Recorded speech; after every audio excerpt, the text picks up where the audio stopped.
Have you heard of the Ocean Providence? Well, today I'm going to be telling you guys about its history in the United States.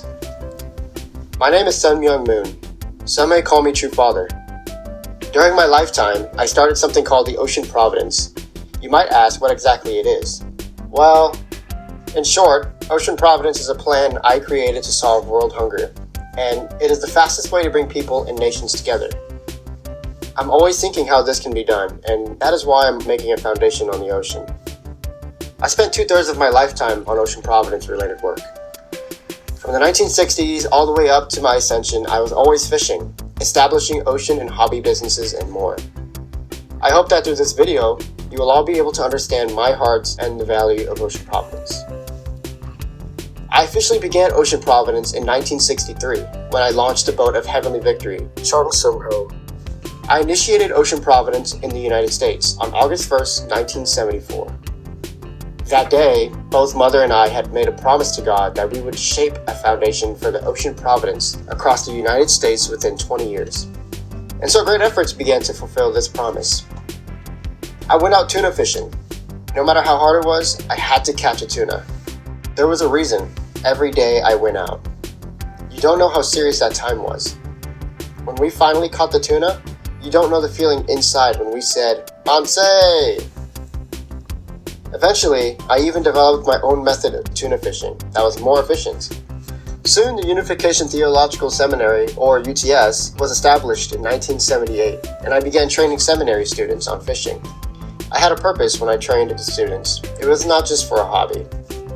Never once during any of those 10 seasons did I lay down and sleep on the boat. I put my entire willpower and whole heart into this training.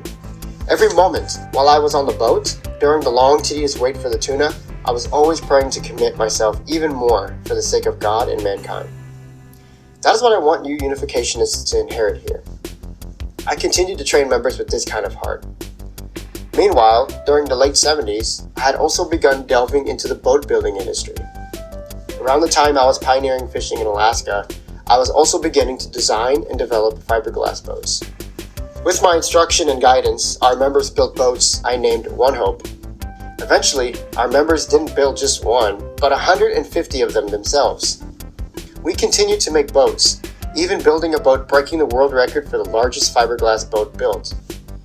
Then came 1980, where I established the Ocean Church and began to train our leaders and members through Ocean Challenge. At that time, I had asked that we launch and establish 30 ocean churches across America. As training continued, I also continued to pioneer fishing throughout America. In the late 80s, I fished in Hawaii and the Hudson in New York and New Jersey area. I invested continuously, developing boats, training our members, and fishing. I did this because I saw that the key to future food problems lies in the ocean and have endeavored to develop a wide range of oceanic businesses from nothing. I spent more time in the ocean than anyone else, thinking on the ocean, praying on the ocean, and I struggled on the ocean. How much time and effort did I invest? You can't imagine it. As Ocean Providence continued, boat development also continued. From 1993, I began directly guiding the design process for an ideal boat. I looked to build a boat that was unsinkable, safe, functional, fast, and beautiful. When it was being developed, I would visit the boat factory almost every day to check its progress until its successful development. One Hope comes to mind when I think of boats, and One Hope is the best. One Hope means one purpose, one determination. Please memorize it like this. During that same year, I also did an immense amount of fishing in the Hudson River.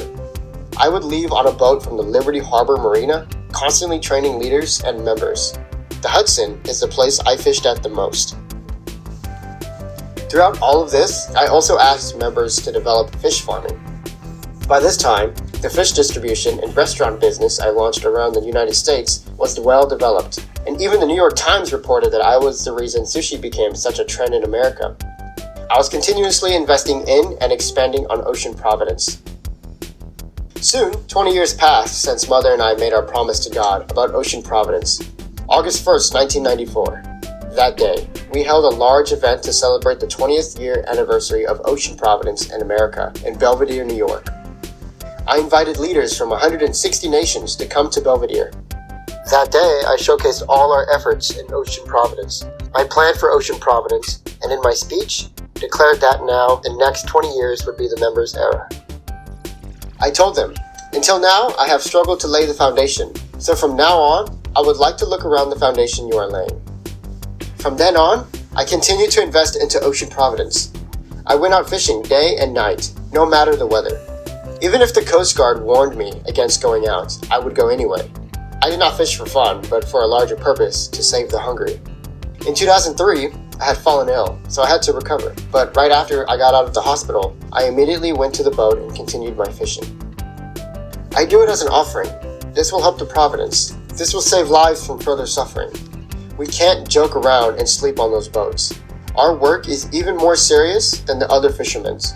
Only twice have I ever laid down to rest on the New Hope. I had to at one time because I had a severe headache. But even then, I prayed and apologized with great sincerity.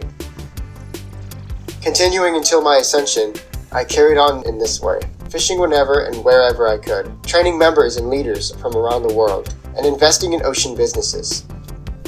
From the moment Ocean Providence began in 1963 to my ascension, I never once stopped investing into Ocean Providence, through rain, wind, and sickness. The ocean is a treasure trove that guarantees humankind a bright future. That is why I teach that those who are concerned with the future of humanity must be concerned with the oceans. When we can love and inherit the oceans, we inherit the future.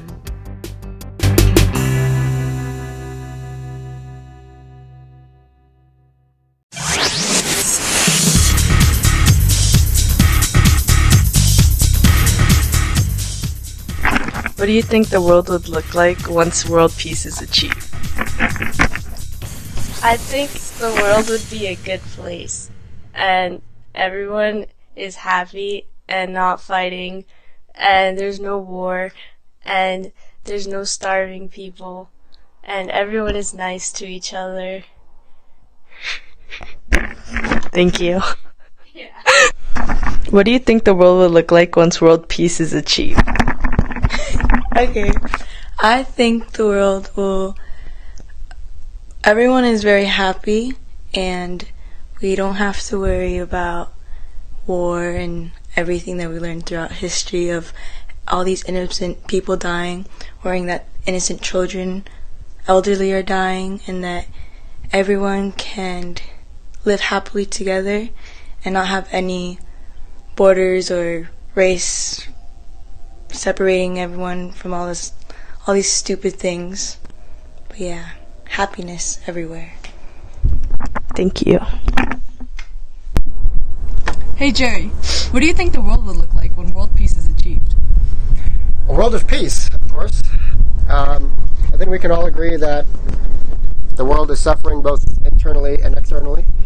But if those internal and external issues were to be resolved, the world of peace would definitely be plausible. So what does that look like in the Ocean Providence? Let's talk about it. Hi, my name is Jerry, and I want to talk to you about how we can achieve world peace and the goals of Ocean Providence. But before we start talking about Ocean Providence, I want to start talking about the goals of our movement worldwide. It's important that we have the Ocean Providence and the movement goals aligned together so that we can achieve world peace in a more efficient method.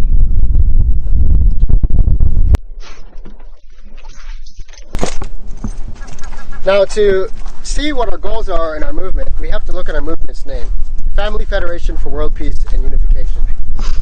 Obviously, our goals are peace and unification. But how do we go about achieving that, right? How do we go about achieving peace and unification? Well, True Father has a very clear understanding of this problem.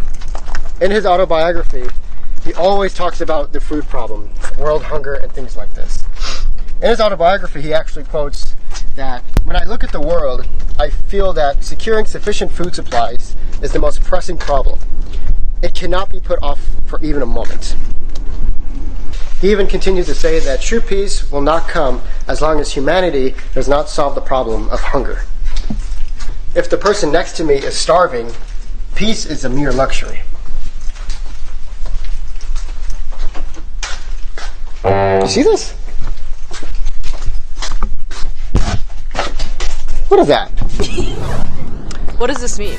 It means that one large and vital component of bringing about a world of peace is to solve the hunger issue. As True Father says, we cannot build a world of peace without first resolving the food issue. So now we know, peace means a lot of things, as seen in the interviews. But there's one thing that must be resolved before it can truly come about. That is the hunger problem. For peace to be achieved and for the world to be truly safe, we must resolve both internal issues, like family and religion, and external issues, like poverty and hunger. Okay, get out. I don't want to see you here anymore. I don't know why you're still here. Oh my God. So that's the main goal of the Ocean Providence, solve world hunger. How does the ocean help with solving world hunger?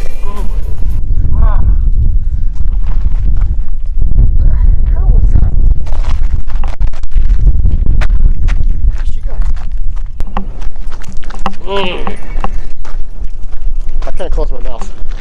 Oh God, I can't close my mouth.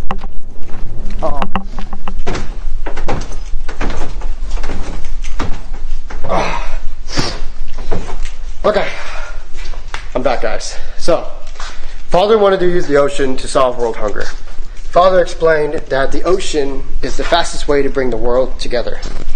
And he also said that through this, it's the fastest possible way to bring nations and people together. And that he's always thinking of how to make a foundation through the ocean.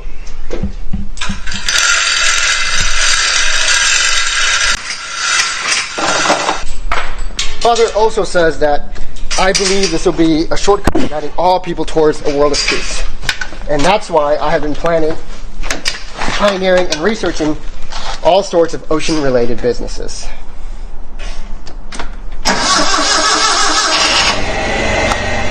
Since he's saying that, it must mean that the Ocean Providence is the key to resolving world peace, which is the hunger problem. When we look back at True Father's words, we can see that his intention for the Ocean Providence was exactly this statement. Father says that the economy issue for the world, the food problem of the world, and the survival of mankind will be solved by the ocean. And we can already see this happening in the 21st century.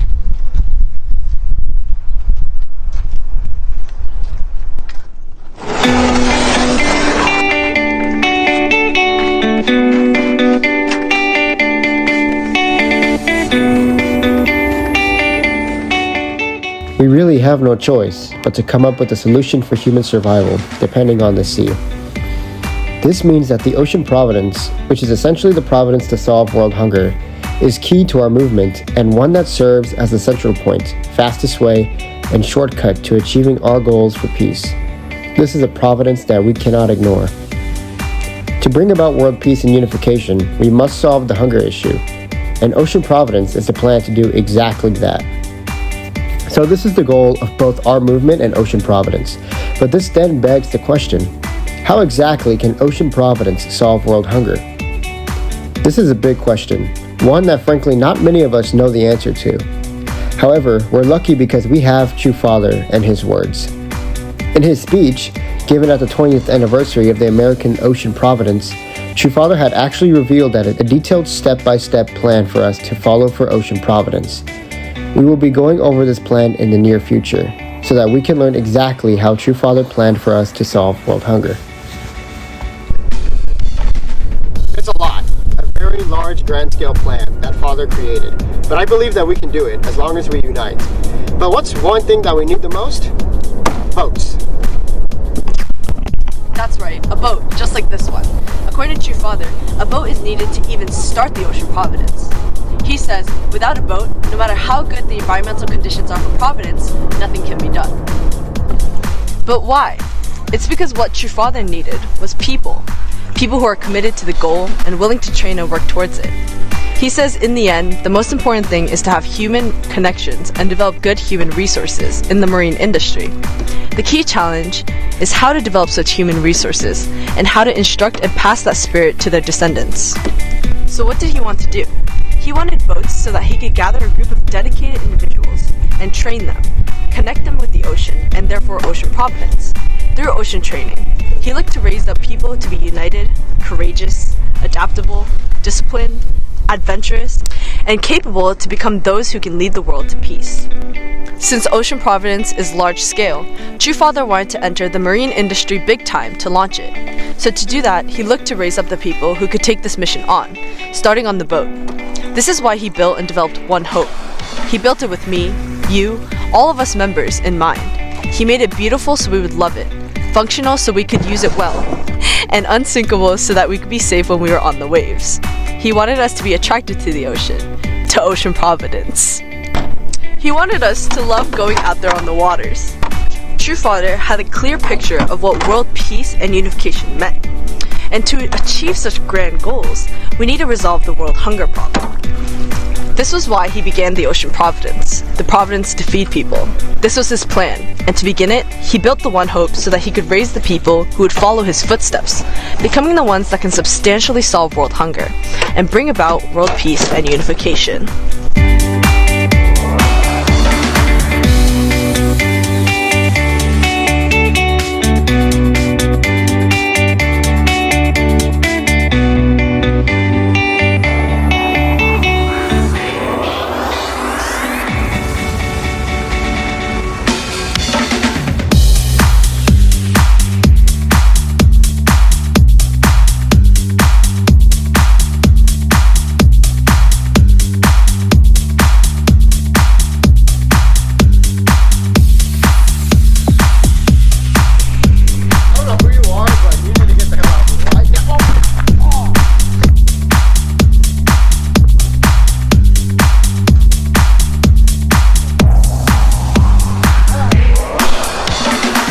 This is why he created the Ocean Providence, the Providence to feed people.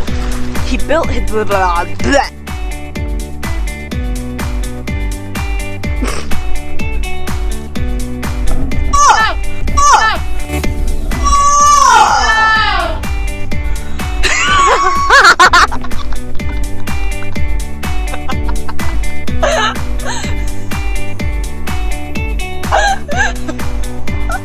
Doctor!